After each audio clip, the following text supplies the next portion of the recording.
All right, everyone. We will go ahead and get underway. We're going to take just a minute or two to do some self-introductions. First, one to welcome you on behalf of EdNC.org, as well as our friends at the Belk Center, as well as all of our friends who've been so gracious as to give us their time today. We've received many questions from our audience, about the coming months for community colleges. Will face-to-face instruction resume at scale? How do we socially distance? How do we ensure student safety? Our first town hall today, however, is going to focus on the decision points facing college leaders, as well as statewide decision makers about the community college funding, particularly the institutional side of CARES funding, the CARES Act funding, as well as potential staring in the crystal ball and imagine what might be next for our colleges. We're going to be here for about 75 minutes. You are more than welcome to put questions in the Q&A function, which you'll see in the lower right-hand side of the screen. My colleague, Frederick, will lob some questions to folks towards the end if we have time. We're going to start with actually self-introductions. I told folks a long time ago, I realized that people would introduce themselves better than I'd introduce them. So that's what we're going to do. And we're just going to go right to left on my screen. And we will start with Dr. Deitemeyer. Good afternoon. I'm Kandi Deitemeyer, and I serve as president of Central Piedmont Community College in Charlotte. Thanks for having us, Nation. Glad you're here. President Hinshaw, you're next. Thank you for EdNC bringing this group together and allowing us to discuss this. I'm Garrett Hinshaw, president of Catawba Valley Community College here in Hickory, North Carolina. My colleague, Eric, will be next. Eric, do you want to state your name? Hi, I'm Eric. Welcome to the virtual town hall. I am the news and audience editor for EdNC. President Rouse, you're up next if you want to introduce yourself. Hi, I'm Lawrence Rouse. I'm president of Pitt Community College located in Winterville, North Carolina. Excellent. Mr. Baime. Good afternoon. I'm David Baime, Senior Vice President for Government Relations and Policy Analysis for the American Association of Community Colleges. We're based in Washington, D.C. Excellent. Renee. Hi, I'm Renee Barger. I am a research associate with the Belk Center for Community College Leadership and Research at NC State University. Excellent. Molly. Hi, I am Molly Osborne. I am the policy director for EdNC. Thank you all so much for being with us, and thank you to our panelists for being with us this afternoon. Absolutely. And I'm Nation Hahn. I'm the head of growth for EdNC, and I curate the Awake58 newsletter in conjunction with my colleagues, Molly and Eric and others who pitch in, and Allie Lindenberg, who pitch in so much each week. So we appreciate you letting us into your inbox, but also joining us today. So we're going to go ahead and get underway. David, we're going to start with you. Would you share your sort of broad national perspective on CARES funding as it relates to community colleges? How did we land here, and then what might we expect moving forward? Well, we landed here very, very quickly, at least initially. I think it's fair to say that never in the history of Congress has a piece of legislation as significant, and in fact, this is the largest piece of legislation that ever has been enacted by Congress, $2.2 trillion. In other words, about 10% of our GDP. The legislation was circulated in draft form on Monday afternoon, and then Saturday morning of the same week, President Trump signed the bill into law. So a monumentally important bill was done at just in the fastest way possible. And because of that, some of the draftsmanship and some of the intentions of the crafters of the bill weren't necessarily followed through in terms of the letter of the law, which will lead to some of the things that we'll be talking about in a few minutes. The impetus behind the bill, of course, was the sense in Congress that the economy was in danger of, and was in fact, seeing its bottom falling out as a result of the social distancing and other policies undertaken by the pandemic. And they wanted to do something very large, and they wanted to do it very quickly. And so they succeeded in doing that. I mentioned, the time frame, but it was a kind of a process where, for example, you would be talking to a Republican member of the Education Committee and in the House and asking them what their colleagues in the funding side of the House Appropriations Committee were thinking about various issues, and they wouldn't know because things were going so quickly they weren't even able to communicate with each other in that regard. So, and then of course the bill left the House and went over to the Senate, and the House accepted a lot of the things that the Senate did, just in the interest of getting legislation enacted in a speedy fashion. The education provisions were substantial for post-secondary education. Higher education received slightly over $14 billion through what they call the Higher Education Emergency Relief Fund. So it was a significant amount of money. There were three primary funding streams that were provided. One that we're going to be talking about most this afternoon is the formula grants, which represented 90% of that funding, but also of some significance, and I know of significance to community colleges in North Carolina, is that there was additional funding provided for minority serving institutions and Title IIIA strengthening institutions. So they also received allocations of funds. And then some of the smaller colleges also received funding through the Fund for the Improvement of Post-Secondary Education. That was only 2.5% of that slightly over $14 billion that I mentioned. And the first big pot of money, those formula grants, represented about 90% of the funding that was provided, and it was sent out to colleges on a formula basis. So the Department of Education had to follow that formula in allocating funds. As I'm sure most people on this webinar are aware, at least half of those funds were required to be distributed to students in the form of emergency grants. And I guess maybe the final point to make is that this legislation, the intent behind it, and the whole sort of thrust of it was in fact to respond to an emergency. And there was every interest in getting, again, a significant amount of money out as quickly as possible, not with a lot of long range planning or expenditures in mind, but more simply to keep institutions and students operating at a time where everything was changing so dramatically quickly. Thank you. And just as a reminder to everyone, you can drop questions into the Q&A and we'll circle back if you have questions for David relating to that particular point. Renee, I think you're going to ask the next two questions.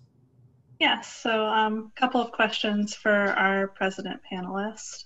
First, related to the student aid funds, acknowledging that there was limited guidance on how the student aid funds could be used, as well as perhaps shifting guidance belatedly. How did your college use those funds, and how many students were helped?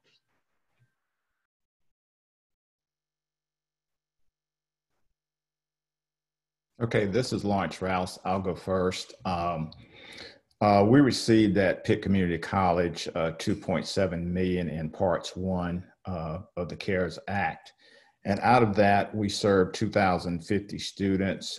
We did put together a formula in order to provide students additional financial aid grants.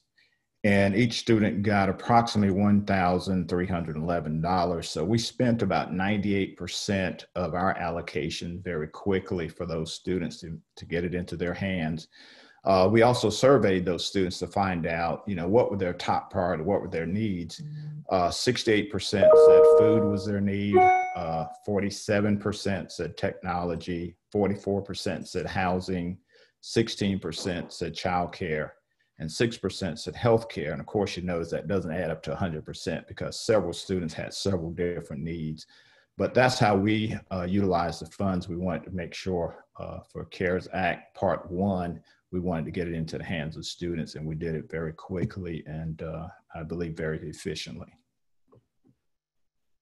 We did also, Lawrence, and our focus was to get this money into our students' hands as quickly as we possibly could, just like when the way the CARES Act was formulated. We took the guidance that we were given at that point in time, and we were able to award $1.28 million to about 1,000 students on our campus. We based this allocation on the number of credit hours that a student was enrolled to assure that they met the eligibility criteria set forth initially.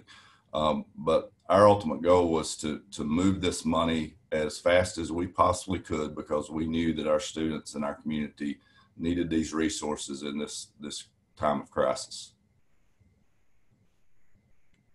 So at Central Piedmont, we took a little bit of a different approach. We did use a formula. We We based it on some core values that we hold at the college. We thought about need-based, we talked about equity, we talked about being objective. And so we have currently helped about 4,700 students of about 7,200 that are eligible. So just under $3 million have already been dispersed rather quickly using a formula. And just last week, we reached out to another set of students, another 500 students we anticipate will come into the fold of that formula allocation.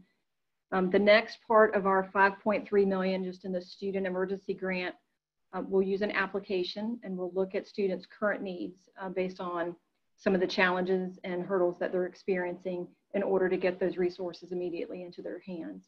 And then on the institutional side, which I know we're going to talk about, we've chosen to use some of those resources to cover the compassionate withdrawals. It's about 1,700 students from the spring that will help through those. So we took a little bit of a kind of a formula, then an application kind of approach to expend the $5.3 million. Great, thanks everyone. So the next question is about the institutional funding. So what considerations did you take into account when deciding how to use Institutional CARES Act funding? For us, it was really a challenge because the guidance was changing so rapidly. We were getting more information and we would figure out what the critical needs were for the institution in terms of disruption of instruction. You know, this all hit us so fast. We had to make a change, a complete transitional change in 2 weeks for the majority of the colleges out there. So looking at this from the standpoint of, all right, what is going to have the greatest impact for our students? We focused on our technology infrastructure and our students' accessibility to technology. And so that has been the driving tenet behind what we're looking at. And then the secondary tenet was making sure that we had enough personal protective supplies so that when we were able to start moving students back in, we were looking after their safety, number one. And this is just one of those situations where we just have to keep pounding and things change every day. So it's a real challenge when you're looking at the ability of an institution to sustain during this environment.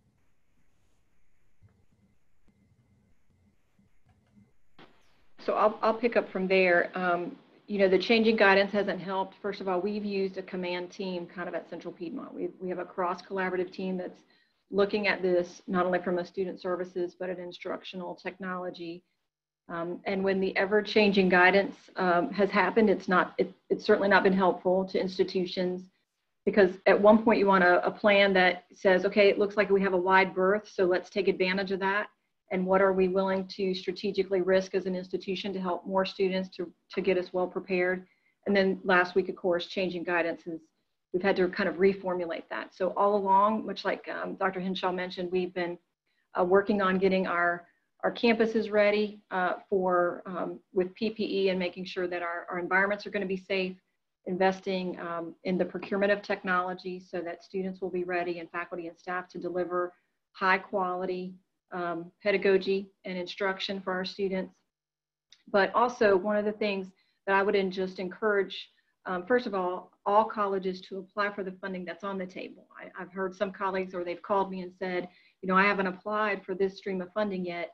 And we've really put all the resources on the table at one time. So whether it be FEMA that we might apply for, or institutional, or our student support dollars because we're a majority minority institution, or our institute, we've looked at that kind of as a playbook of resources and tried to think about that as we've prepared institutionally. So I would encourage all the colleges to think about that as a balanced approach.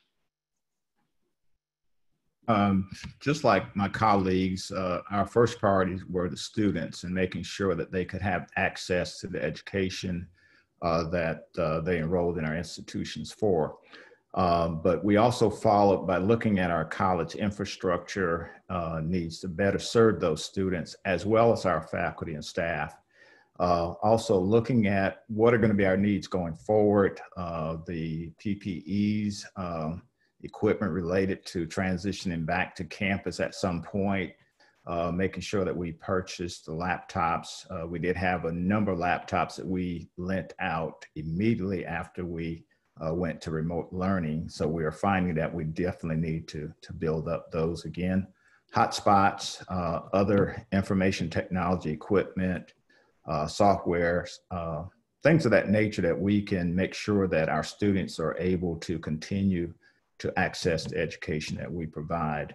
And we also decided that we would keep a part of our funding back in case we need to give that back to students, because we know students will still have some needs. So even though it's an institutional funding, we said we want to look out for our students again. So we're reserving some of those funds for that as well.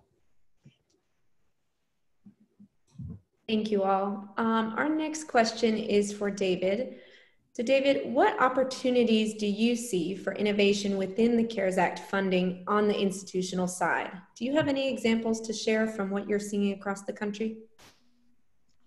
Well, I think the most important point to keep in mind is that the law is fairly specific about what the institutions are allowed to use the funds for. As Dr. Rouse just said, though, it's important to remember, and I commend you for your approach in this area, that you're allowed to spend as much of these funds as you want to on the student emergency grants. You're required to spend half, but you can allocate more of that funding for that purpose if you want to. Secondly, as well, related to what you just said, is that institutions do have a year to spend these funds from the data certification agreement that they reach with the Department of Education. And so it's wonderful that that so much of the money, at least the 3 institutions that have been represented on this webinar this afternoon, have gotten that money out to their students so efficiently and rapidly. You know, under the terms of the law and the agreement with the department, there's no absolute necessity that be done. I think later on this afternoon, we'll talk a little bit about what might be coming down the road in terms of support from the federal government. So there may be some more funds for institutions, but there's no guarantee of that, of course. So keeping any of your funds back in reserve is certainly, you know, a strategy that's worth considering. One thing I didn't mention when I made my initial comments that I've always found helpful to try to put into context what Congress did is just to point out that the overall amount of funding that the community college sector received overall was $3.3 billion. And what's $3.3 billion? It works out to be a little bit more than 5% of the overall expenditures of our institutions in any given year. So we got, you know, basically $1 out of every 20 that we're spending, or a little bit more, provided through the CARES Act. I understand it's not unrestricted money by a long stretch. And of course, individual institutions will get more or less of the funding depending on how the formula worked for them. But that's just a ballpark figure in terms of the overall support that's been provided. The really critical piece of the institutional portion of the formula funding, however, is to ensure that the institution documents what they spend and that the expenditure is related in some way to changes in instruction as a result of the coronavirus.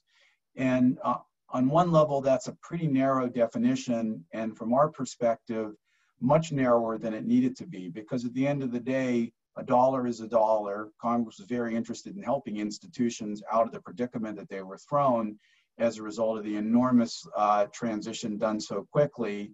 And the notion that colleges might have trouble allocating funds under the terms of the law is a disappointing one, and one that is probably not in keeping with congressional intent.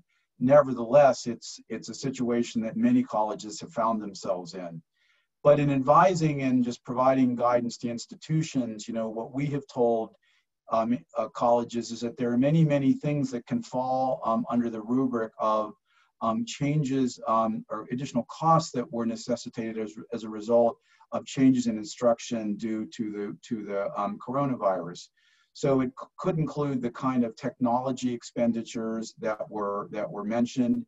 It could include, of course, connectivity, as well as any sort of hardware that institutions are providing. It could include any of the costs of moving courses into an online remote delivery mode, which would be both hardware maybe for some of your faculty members, but also any institutional supports that you needed to provide to those faculty members. Another thing, of course, that is an additional related to costs of instruction as a result of COVID is all of the additional support services that students have needed as a byproduct of this. They might be academic counseling that you might need to undertake. It might be emotional kinds of counseling that that students need. I think that's a well justified expenditure coming out of this. Looking prospectively and remembering that you have a year to spend these funds, you might choose to hold back some of these funds. And if you, looking forward, if you are going to be providing a socially distanced classroom setting on your campuses where you're keeping students, the requisite 6 feet apart, that might mean that you have more sections. And more sections, of course, might mean you have more faculty expenditures as a result. And that is an expenditure that is well justified under the law. I mean, another thing that one institution pointed out to me, I hope that people are aware of this, is indirect costs.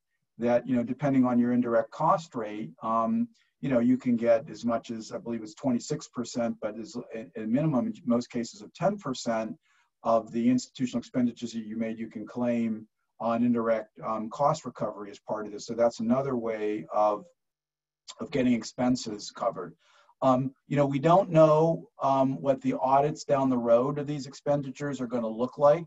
Dr. Deitemeyer mentioned the fact that the guidance has been changing. That's true. It's also true that the department has very definitively stated that guidance is only guidance and is not binding. And at this point in time, no regulations have been promulgated on the institutional side of the CARES Act funding. Of course, we're waiting for regulations, a real final legally binding regulation on the student emergency grants to be published. We expected it this morning. That was not the case. We were very surprised about that. But at any rate, no regulations have been published on the institutional expenditures, and none are likely to be. So the thing that institutions are well advised to do is to try to make as tight a connection as they can and a written justification for any use of the institutional funds that, again, relates to changes in instruction. But that can be, very broadly. You need to think of every aspect of your campus activity that has changed as a result of the pandemic. And of course, cleaning of facilities might well be, some of the expenditures that could be covered under this. And, broadly, just maintaining the campus in a different way because of this new mode of delivery, or whether it's remote or on campus. So those are some of the things that come to my mind as I've talked to colleges about what they have done under this. Now, let me just say that there are a couple things that institutions have asked about that I think they should at least think about before they go ahead and use these funds for that purpose. And I'll just leave it at that. And then the first one is state budget cuts or reductions in support from public entities. That's pretty far afield from what the law says. And then another thing that people have asked about is whether or not they could reimburse themselves for the technology that they have given to students. The answer for that in the institutional funds is yes, but you can't use student funds for that. So the student emergency grants are supposed to go to the students. You can't have given your student, a laptop and then say, oh, I want that money back in the form of an emergency grant. That is clearly not intended by Congress and could get you into trouble down the road. David, I have a follow-up question related to that. This crisis really demonstrated the variance in skill sets of our employees as it relates to technology, whether it be support staff or whether it be faculty. Would it be an appropriate use to really ramp up the training and the efforts that we have given in this environment to move our institution forward? Absolutely. I mean, I think it's a great expenditure. that it's very much allowable under the CARES Act would be, and would be just appropriate given, what we've heard about. And, anecdotally, I think I think community colleges, and I'm not just saying this, but I think that community colleges have really done a better job in making the transition to remote learning than the senior institutions have. That's of course a gross generalization, but from what we've heard from various institutions and students and whatnot, I think we've done a better job in the other sectors. Although not all faculty, as you just pointed out, Dr. Hinshaw, have can do it with equal facility. But that would be certainly an allowable expenditure, and all kinds of supports. Or if you're spending more money on new curricular packages or new platforms, all of that would be allowed under the institutional share of CARES. Thank you, David, for that comprehensive answer, and thank you, President Hinshaw, for that follow-up question. Just a reminder, we've gotten some great questions already, but you can ask questions of our panelists through the Q&A function. This next question is for our presidents. What needs are you anticipating, both on the student and the institutional side, for the summer and fall semesters? If there is another round of federal funding, what would be most helpful to you all?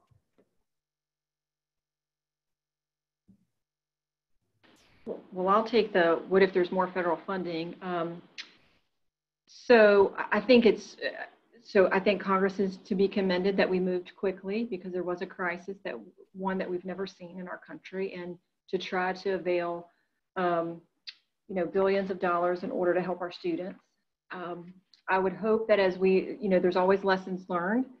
So what I would hope is that if we move to another set of funding, is that first of all, that we get clear guidance up front, and that it's not ever changing. Because if we really want to put the resources to work, it's better for us to get clear guidance and just know what we're dealing with, and instead of kind of back and forth.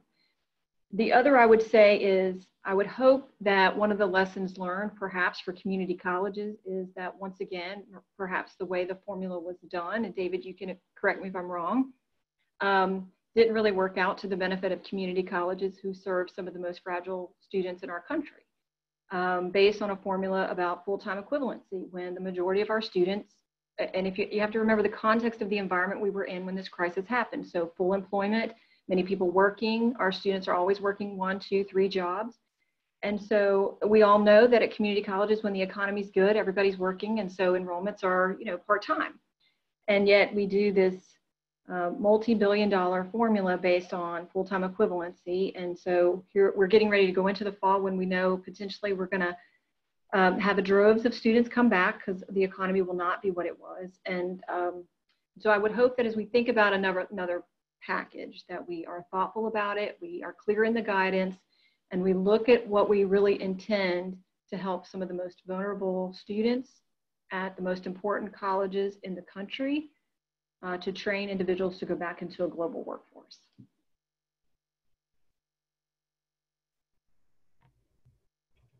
Yeah, the big thing, and I think, Kandi, you're right on target with what you're saying. The most challenging thing for us is that we know what our student situations are, and we understand how the needs can be addressed. And I think from the student funding side, colleges really need that flexibility to make decisions, to assess each individual situation, to make sure that the students are being positively impacted through a process. That limited flexibility can be modeled in different regions, because students in Catawba County are different from students in Halifax County. And so we need to be able to work with our student body as a whole, not just a limited few, but as a whole, to distribute resources that are desperately needed out there. And then on the institutional side, I'm really concerned about the cost for delivery going into the fall. The numbers that we are going to have to manage, and how we have alternative instructional delivery could be up to 3 times as much cost as we normally do. And I think the big thing that I would like to see done on any additional funding from the federal government is not to think about traditional funding models. Give us the ability, look at where the workforce is going to be coming back to across this country. They're going to turn to us, and we're already seeing significant increases in applications for our fall semester as compared to last year, because people and students are choosing to stay here and to continue from a safe environment with their family. So those things, along with just figuring out the dynamics of, you know, how long are we going to be moving in this direction, and what can we anticipate? And that cost of delivery is the one that I'm most concerned about, because I don't want to see our quality decline as a result of us having to stretch every penny to be able to carry out our missions. So I think looking at what we received was good, but I, like my colleagues, believe that we need to be able to use the funds as we see the needs. I am concerned about those students who are underprepared. Although we switched to remote learning, they may not have been prepared to do so. So there may need to be additional supports around them to ensure that we have equity on our campuses. I just really feel that these students will fall farther behind if we don't pay some close attention to that. So if we have funding, I like to see it become more of those supportive services and allow each institution to look at their student population and to make those decisions. Of course, I think funding is always great, and we certainly want to give monies directly to the students who may be suffering during this pandemic. But also, how do we support those students with additional wraparound services? We know that, yes, they do need technology. Yes, they need all these other things, but what about some of the supports that will help them to be successful as a student learning at a distance? So that would be my concern. And if there's, I don't know if there's anything that can be done about that, but I think colleges can come up with innovative ideas. I watch my faculty and staff very quickly, and I'm sure Kandi, I'm sure Garrett, you saw the same thing on your campuses, was able to react very quickly and to move to remote learning. But we know there's a population of students that don't adapt well to remote learning, and how do we wrap our arms around them? And also, how do we make sure that our faculty who may not be 100% into providing that distance learning, how do we bring them up to speed? And is there some funding that we can make sure that we use to do that? And then there's I think all of us know that there's also the emotional side of everything, that when you have persons who are quarantined basically and not in their regular routine, then you have some issues that pop up. And how do we help our students as well as our faculty and staff on that? So that would be my recommendations. Thank you all. This question is for you, David. How do you see the next round of federal funding playing out? Do you believe that some of these priorities that the president's just mentioned will be included? We're working real hard in that end. We certainly hope so. There are a lot of people asking for support from Washington right now. In fact, you can probably count on one hand who is not asking Washington for support at this time. But we're certainly, jockeying for position and trying to get resources.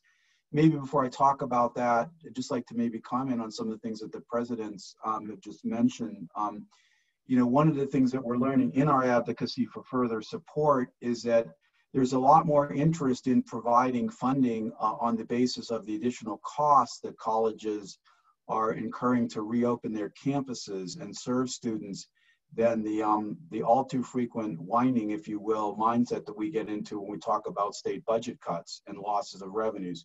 We know we're going to be losing revenues, and we know that we're not going to get the federal government making our institutions whole for the state and local, in some cases, funding cuts that are coming, as much as we might like that to be.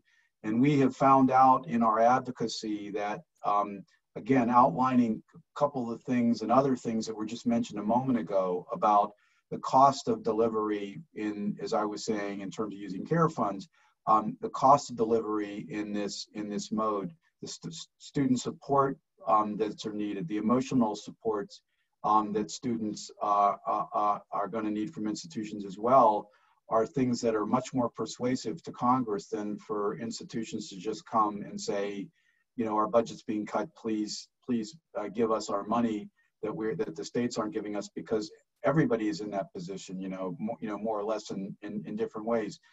I do think, though, as educational institutions, I think that, and again, it's picking up on a point that been made a couple times, is that, I think the issue of what students are able to learn in the remote learning mode, insofar as they're put into that, is going to be a really big issue down the road. I think at this point, it's maybe a little bit early. We're still just trying to get ourselves supported and establish in a way to serve everybody, at least in delivering services to them that wants to be served. But in terms of the quality of the learning that occurs and the extent of it, I think that down the road, that's going to be very important. And one of the things that I've heard it for a very long time, but I've heard it with absolutely more urgency recently than I ever have before, is the issue of connectivity. I don't know the Tar Heel State that well. I assume that as with most states, no matter how urban they might seem to be, that there are pockets of it where students aren't able to easily access the internet, and it really makes learning for them a challenge. And so this is a huge issue. This is a national issue that, of course, transcends community colleges, as important as it is for the learning of our students at this time and other times. But it is something that has become sort of back on our top priority list of something that we need to think about moving forward. In terms of the next piece of legislation, we are asking for more funding. We are hopeful that there will be more funding provided. Couple things about that. First of all, the amount of funding that we're seeking is well beyond what has been provided through the CARES Act. The House HEROES Act provided about 4 times as much money to community colleges based on their formula as what was provided through the CARES Act. And it did not require that any of that funding be provided directly to students. Colleges had that option, but they could use it just for institutional purposes, and it was much broader than what was in the CARES Act. So we lobbied the House on it. I would be honest with you to say that we didn't have to push real hard. I think they were responding to all the snafus and complications that were resulting from the CARES Act funding. And so when they wrote that bill, they were much more flexible in terms of institutional expenditures of the funds that they were providing. So that was good news for our institutions. And then furthermore, to Dr. Deitemeyer's point, the formula uses basically the same 0.75 Pell, 0.25 student basis, but they used head counts rather than FTEs, which does significantly benefit community colleges and which we're pushing for in the Senate side. And so, you all have a very influential Senator Burr in that regard, who's on the authorizing committee, the help committee, who could be instrumental in securing that head count allocation rather than the FTE allocation. And let me just mention, in terms of the point that Dr. Deitemeyer made about our students and our institutions, just so you know, and I spend a fair amount of my time working with other lobbyists, sometimes working around them, sometimes working with them, who work for the other sectors of higher education. And their opinion is that because, say, a UNC Chapel Hill, or Duke, because they spend so much money, more money on each student than a community college does, they feel that they should get more money because of that. They feel that that a proportional level of support relative to what they provide is all fully justified. And so from their point of view, they're not looking at students and amount of money that goes per student or FTE or what have you. They look at the fact that they spend more, they have more, they spend more, and that should be reflected in the federal allocations. Just so know thine enemy, as it were, in this particular debate that we're having. So as I mentioned, the House passed a bill that provided a good amount of money for our institutions. I mentioned earlier that $62 billion that we are as a sector. This is 17-18. We got $3.3 billion from the CARES Act, the formula grants. Under the House bill, we got about $13 billion from the HEROES Act, that $3 trillion piece of legislation, which will never be signed in its current form, but into law, but is a big allocation for our institutions. And as I also said, the money would be able to be used much more easily and flexibly than the CARES Act funding has been. Now, where we are at the Senate, you could read a lot of tea leaves. You read the same newspapers that I do. It's clear that Majority Leader McConnell is not interested in moving right away. He's not interested in spending as much money as the House did. They're also interested perhaps in spending money differently than the House did. So looking forward, we're hopeful that we're going to get more support from the Senate, and that a bill its conference, and it may not be done until sometime in September even at this point, which I think is very unfortunate, but that is looking like where we may be in terms of the consideration of the legislation. There are some members of the Senate who just don't think that higher education needs any more money at this point. One of the things that we hear actually in terms of our advocacy is that we need to see how the money is going to be spent on the campuses and what impact it has. And to me, that's just a fig leaf. I mean, we're not going to be able to document 2 or 3 months from now. We can document how it's spent, but maybe not student success or outcomes in a way that you would think would be dispositive.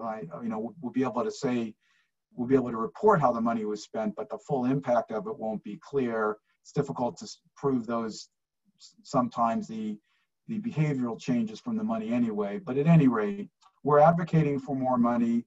We expect that we will ultimately come out with more money given where the House is.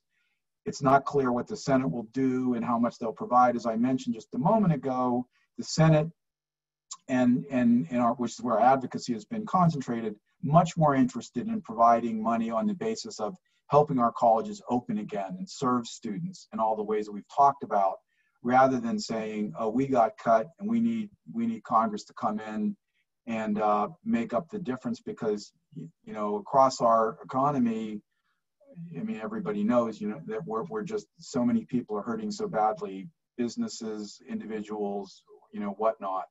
So just a little bit more specifically, that we don't think the Senate, unfortunately, is going to get a bill off the floor until sometime in July, which means that probably, given the way they operate, which is always try to get, where they use the deadline of an adjournment as a reason to get and to concentrate their minds. So we expect that with the prospect of the August recess, that the Senate probably won't get a bill done until then. They have a longer than usual recess because of the political conventions this year. That means that the House and the Senate will have to conference their bill sometime in September before the elections. And of course, there'll be a lot of pressure on them to act. And there'll be a lot of other issues probably that are going to be raised in then too, including among them the whole DACA issue. You may be aware that the Supreme Court is very likely to hand down a decision sometime in the next month, probably less than that, on DACA. And whether they rule for or against the administration's rescission of DACA, there's immediately going to be pressure on Congress to address the issue of the Dreamers and the DACA registered individuals in the context of the immigration issue. And we all know, all the intensity that revolves around that issue. So nevertheless, we are optimistic that there will be additional funding provided sometime this fall to our institutions. We're trying to maximize that number. We provide information to our member CEOs. We urge all of you to communicate, your particular needs, particularly again, in terms of bringing students back into the educational fold, or as Dr. Hinshaw was saying, just the basic costs that you're incurring. And I'm going to follow up with you, by the way, because we're actually looking for examples of the additional costs that institutions are incurring, so that we can say, you want the colleges reopened. Everybody knows how important it is for institutions to be reopened and serving people for all sorts of reasons. this is what it's actually going to cost us to do this. And we're finding that a more effective argument. Sorry, long answer. No. Thank you for that. That was great and needed detail. So for the presidents in this town hall, given the sort of projected state revenue shortfalls, what are your greatest concerns around the future of funding for your college and for the colleges more broadly?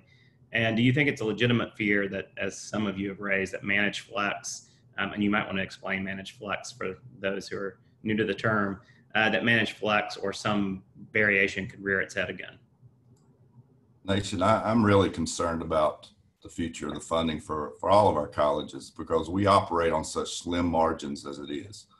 And back in the recession of 2000, in the early 2000s, our colleges agreed that we needed to help the state during its financial shortfall. We agreed that we would figure out ways to become even more lean. And community colleges are some of the most lean organizations in the world. But you know, when you make those conscious efforts and you're doing it for the right reasons, then you would expect that there is some reward at the end when the economy recovers. And unfortunately, we were permanently reduced in our instructional values by a total of $59 million. That's money that we could be investing in our community, that we could be investing in our students. And the management flexibility, which was basically a percentage reduction for all state agencies, was basically placed consistently across the board, not thinking about other revenue sources that other institutions may have. But community colleges do not have the great, huge endowments. We don't have the level of financial revenue streams that other institutions have. I would say that my biggest concern is that another management flexibility reduction for a lot of our colleges, especially small rural colleges, would be catastrophic. And so we have to make sure that people understand what we're dealing with and how we are moving through these times, and have those critical conversations with decision makers as they're looking at that budget shortfall, and figure out ways to be creative in the way that we are funded and how resources are being allocated across the state.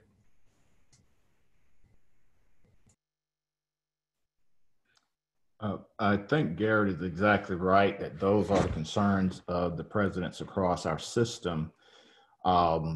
But one of the other thing is that we're seeing our enrollments begin to increase. I think all of us probably on the phone are seeing increases in our enrollment because individuals are looking to get retooled for the workforce. Many of them are unemployed currently. And then on top of that, we are funded in arrears. So we might serve the students this year, but we don't get funded until next year. And that poses, again, another pressure point for community colleges that other institutions don't suffer with.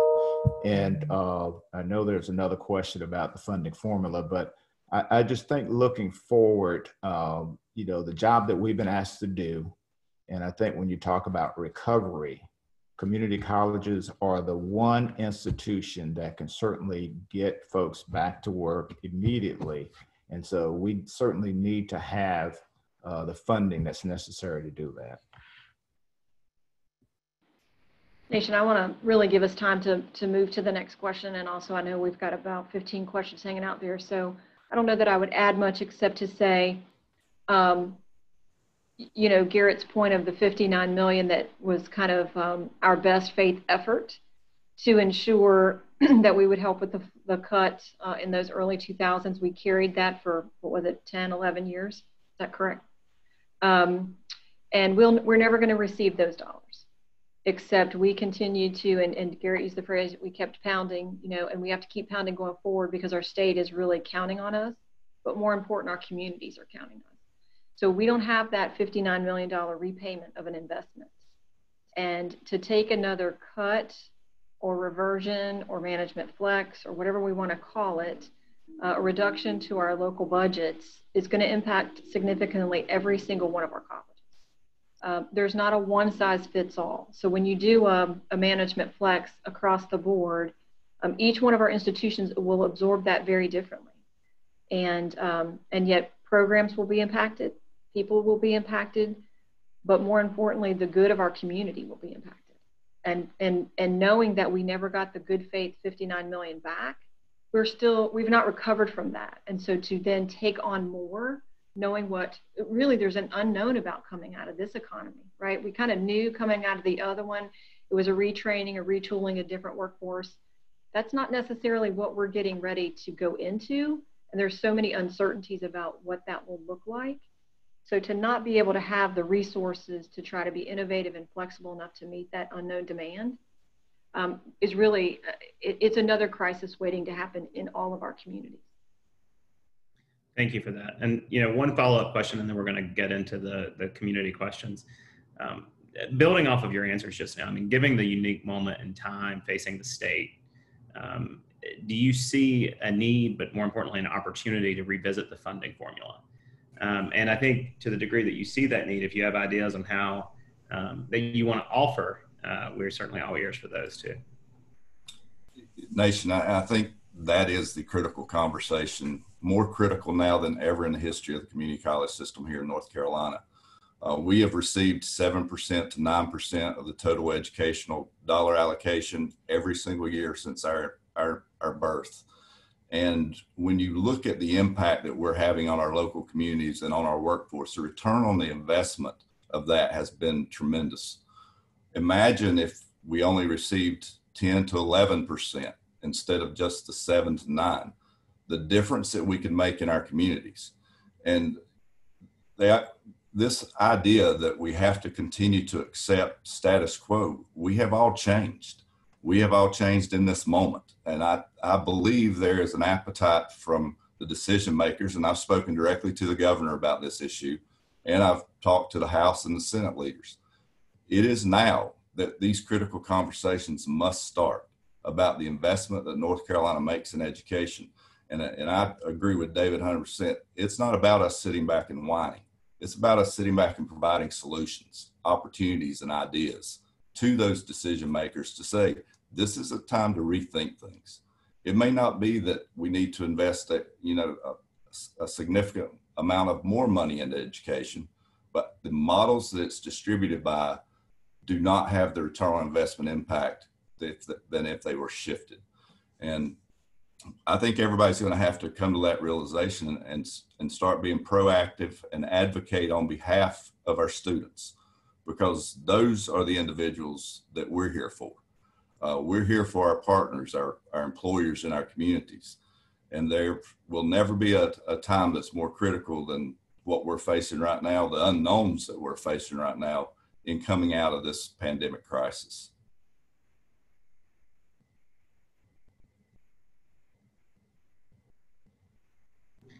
Dr. Deitemeyer or Dr. Rouse, do you all have anything you'd like to add? Or? Well, I'll go. So I agree with Dr. Hinshaw. He and I agree about this for sure. So I think we have to come to the table. And, we talk a lot about having conversations about the funding model, and it needs to look different. We've probably talked about that for the 11 years that I've been a president. But I think it's time for us to put a plan on the table and ask for action based on some of the most underrepresented individuals, most fragile parts of our community, because they are talented and they have a purpose and they are a part of the equation for us to go forward. And we have to not only believe that, but we have to be willing to push our chairs up to the table and advocate for them, because it's time. It's an antiquated formula. It's poorly written. There's no accountability for what we're trying to accomplish in a modern economy. We're trying to stand up a world-class workforce. That's what North Carolina says it wants. We're talking about more credential attainment, but we have to come to the table and say, everybody in our communities deserves access to an affordable education that they have the same right to, and put our resources as a state to that. And it will never be there when we're trying as institutions to serve serve next year on what was last year. We don't pay our, I tell folks all the time, We're trying to pay bills based on what happened a year ago. And that's just unconscionable when we're talking about the development of people and our institutions who serve all of our counties. And so I'm a little bit passionate about this subject. I'm so sorry. Garrett was much more eloquent. But we have to stop talking about it because we're in a different crisis at this moment. And had we already fixed this, we could, as Garrett said, 2-3 percentage points could have made a huge difference. I want to shoot higher than 11 to 12%, and I think he does too. But we'll take that as the starting point. So I'm in agreement with both Kandi and Garrett. I think that it is time, now is the time, that we must try to look at a different formula. This formula has been around, it's been patched, it's been, try to make it fit when it didn't fit. And I think it's time that we really need to just start from scratch. I know that's difficult when you already have this in play, but let's get some great minds around it and really look at how do we form a formula that will suit today's environment. It's almost like saying we've got a 1965 Mustang, which is great. But today we need to really be in 2020 and having all the whistles and bells and everything that we need to do to serve our students. We look at it from the time that Dallas Herring was formulating this to now, and there's just been so much tremendous change. And I think COVID-19 has forced us to think about education in a different way. And I think it's time that we have a model, a funding formula that follows what we're doing today. Thank you, and thank you all. Eric, take it away for some community questions.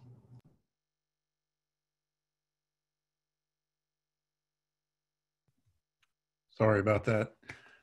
Thanks, everybody. This question is from President Algie Gatewood at Alamance, and all of you have touched on this, especially Dr. Rouse earlier, but his question is, students of color were at a disadvantage before the pandemic.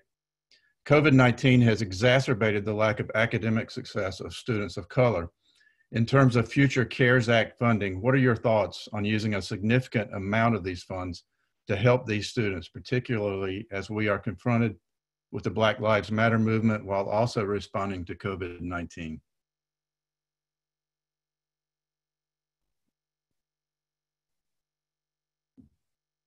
Okay, I'll go first. I just want to first of all say that I think Dr. Gatewood raises an interesting question that we may have students of color who, as I mentioned earlier, who are not or maybe underprepared for the education that we're providing, or either provided at a distance. So I think that it would be wise if we had some portions of the funds to be allocated towards making sure that students of color are brought into the same model as the rest of our students.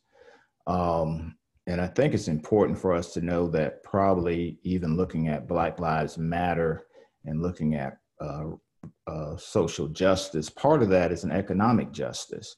And unless we can bring everybody up to speed, then we're always going to have that disparity. So my point is, let's get everybody up to speed and to ensure that everybody has that same opportunity to make sure it's equitable. Yeah, I think Dr. Rouse did a great job. You know, one of the things is we were kind of going back and forth about our formula or an application process or how we would use kind of the portfolio of resources. You know, a couple of years out, it's no secret that Shetty did a study that said, you know, and Charlotte was recognized 50th out of 50, that if you're born into poverty, the likelihood you'll get out. And so we've been really working hard at that in our community. And so to Dr. Rouse's point, not only our students of color, but also those that are economically disadvantaged, the social justice issues. And so how do we look at that? You know, there was 5 targeted zip codes in our region that the lack of economic and social mobility in that. And so we did look at that as part of our analysis, but again, that goes where, how do we use the resources we need? We don't need restraint, we need flexibility. And that would have been one of those strategic risks that we wanted to take.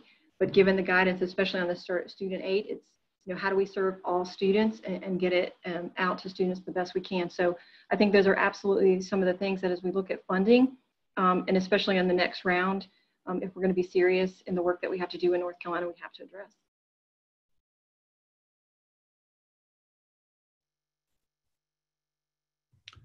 Dr. Hinshaw, did you want to weigh in on that? Well, I agree wholeheartedly with my colleagues. We are the centers of our community. We have our boots on the ground every single day. We understand our communities, and we also have a role in how we build that community up, how we give everybody the opportunity to rise up and be heard and be seen and really achieve their fullest ability. So that flexibility piece in anything that comes that allows us to strategically deploy, regardless of what the regulation, when it restricts us, it minimizes accessibility for so many. So we need that ability to make decisions in our own communities of how these resources can help address issues and also address the inequalities that we know that are out there. Thank you. David, this question is for you from Bill Ingram at Durham Tech. Given the changing guidance from the Department of Education, what are the prospects for a safe harbor provision? We have asked for a safe harbor provision in the HEROES Act. What we're hoping is that the HEROES Act will provide, as I mentioned, broader flexibility in terms of uses of funds, both for students and for institutions, and that language will be retroactive to the passage of the CARES Act. So the colleges, it will be sort of unfortunate for some colleges that distributed their money right away, but for those who held back for whatever reason and want to use it in a different fashion, both parts of it, they'll have greater options than those who went first. I think at this point in time, in terms of safe harbor, as I mentioned earlier in the town hall, that we do believe that if institutions have documented their logic and their rationale for why their expenditures are consistent with the CARES Act and the guidance that they've received, that they have a strong, case against any potential, audit findings on down the road. But I mean, to answer the question specifically, we haven't gotten a lot of traction on an outright, explicit safe harbor, but the effect of what they would do, we hope, will be tantamount to it. And I'm happy to follow up afterwards if you want to, because I just want to, re-mention, Senator Burr is potentially a very, very influential person in this regard. And although being in the minority of the House of Representatives does not necessarily carry with it a lot of clout, Virginia Foxx is a very visible, very forceful spokesperson and voice in the House, among the House Republicans, and certainly, concerns along these lines should be brought to her. We work very closely with the Fox staff.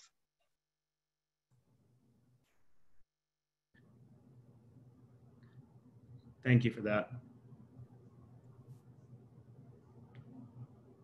Yeah, I'm back. Can you hear me? I think my network kicked off. It's a question for the presidents from Nancy Norris at Western Piedmont. Because of the increasingly reduced funding, do you think this will necessitate more collaboration and use of shared resources between community colleges in either a regional or statewide capacity? How can we find more creative ways to utilize each college? Well, I'll take that one, Eric. One of the, I think it's going to be paramount that colleges work more closely together, focus on the ability to bring up regions through collaboration, to work together to identify programs that make sense. And then how do we move students between the colleges? Because in relative terms, we're pretty close to each other in most cases. So how do we move students from Catawba County to Burke County to take advantage of a specialized program that Burke County has. You know, historically, that doesn't work in the community college system because all of us used to fight for our territory. Those days are over. They are gone. We have one territory. It's the state of North Carolina. And if we're not working together to make sure that what we do is having the biggest return on investment for this state, we're shooting ourselves in the foot.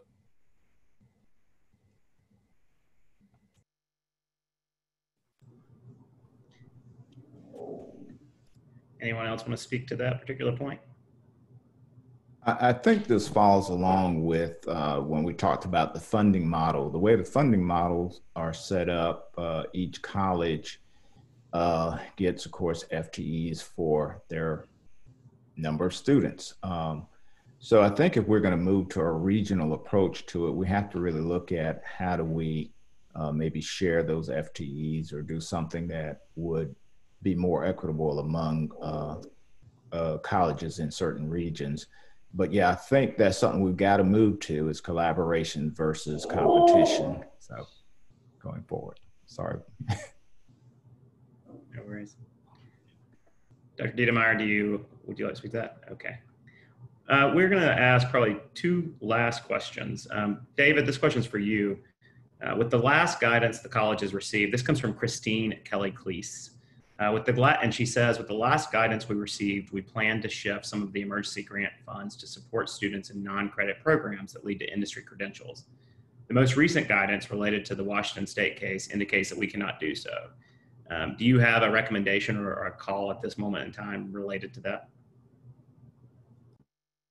Yeah, at this point in time, the Department of Education has stated in the interim final rule, which again we expect to be published today, which was released on Friday, that not only did the department hold that students would need to be Title IV eligible, not on their need, just their basic eligibility in order to receive emergency grant funds, but that also they need to be enrolled in Title IV eligible programs. We take great issue with that. We don't think that actually don't think that either of those policies are embedded in and follow from the letter of the CARES Act.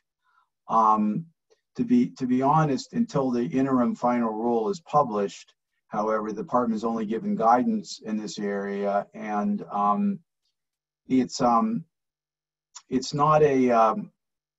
not necessarily the easiest thing to do, but I think that given the fact that the department very explicitly said 2 weeks ago that guidance is just guidance, all they've done is issue guidance in this area.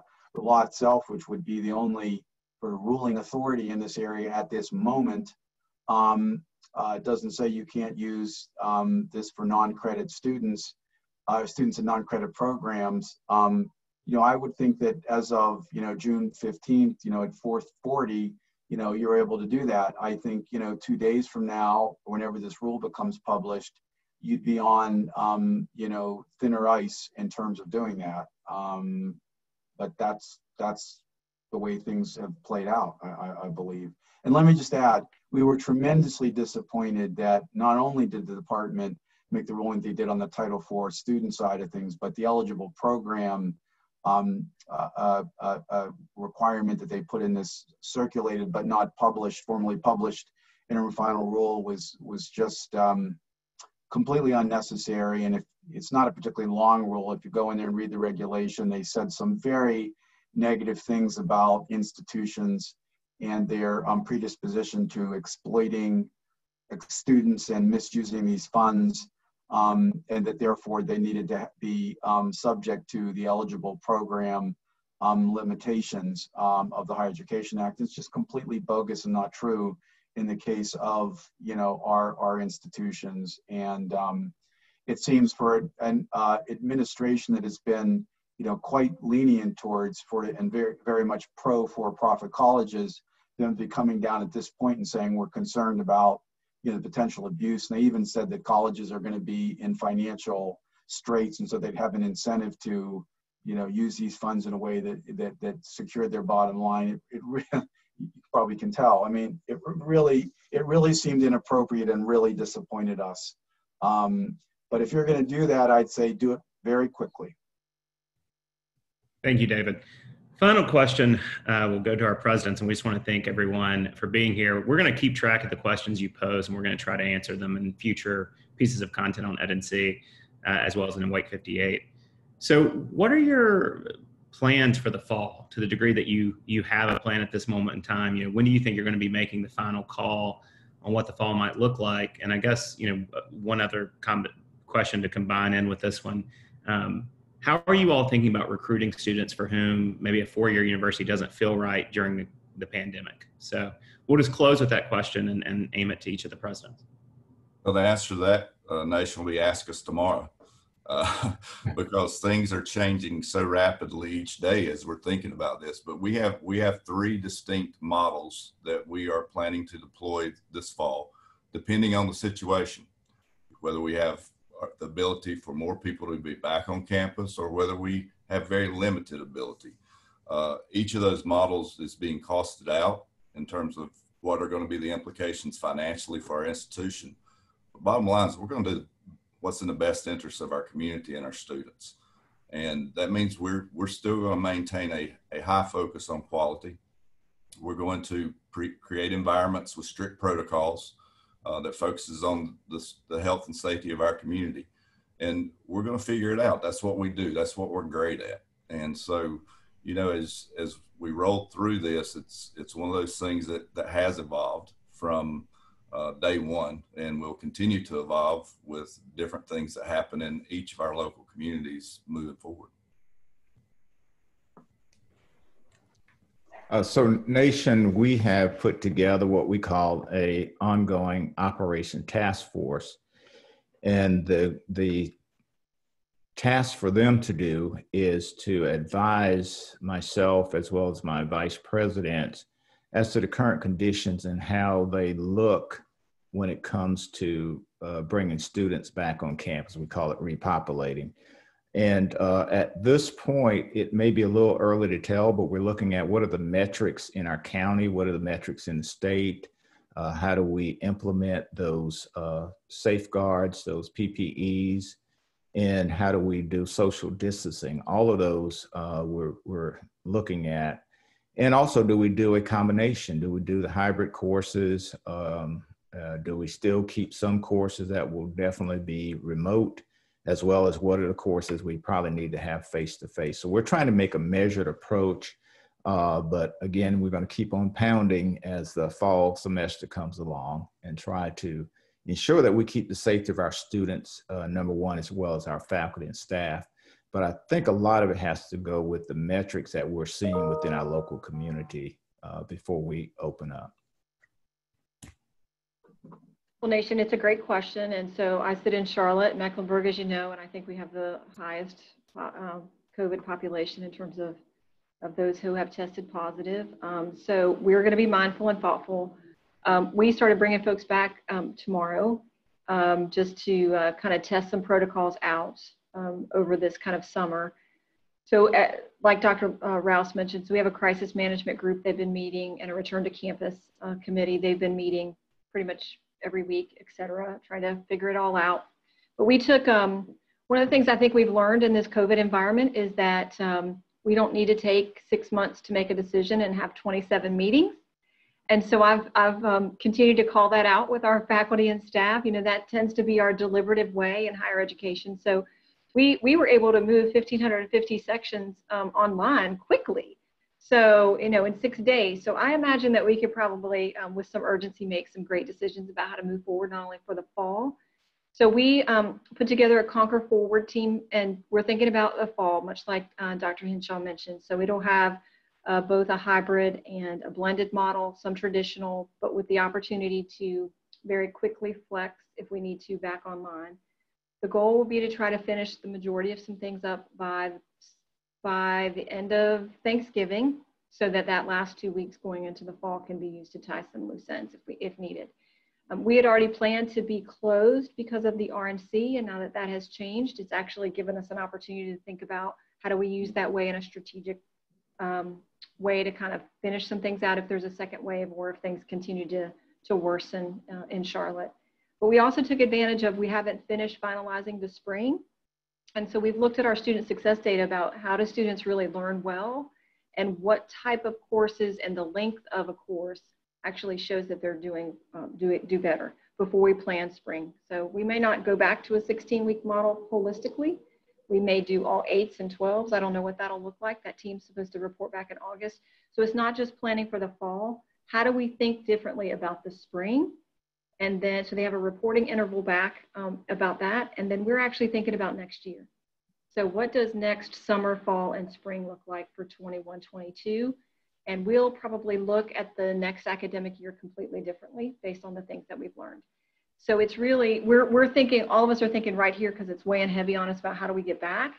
But we've taken the approach that we're going to think about spring differently and take everything we've learned from a student success agenda and plan spring and then look at next academic year. So, because I think that's what it's challenging us to do. And it's right here. We know the decisions that need to be made. So rather than take the next 6 months to make them or the next year, we're going to advantage not this crisis, but the opportunity for our community. So just a little different approach.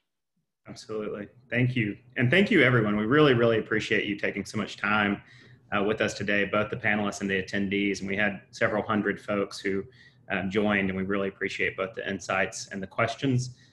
We'll look forward to answering more of those questions on EdNC in the weeks ahead. And David, we hope that we can call on you for some further updates from DC as we go. It'd be my pleasure. Thank you, Nation, and all the others on the town hall. Excellent. All right, y'all. Have a good rest of your evening. Keep pounding, and we'll see you soon. Thanks for having us. Thank you all.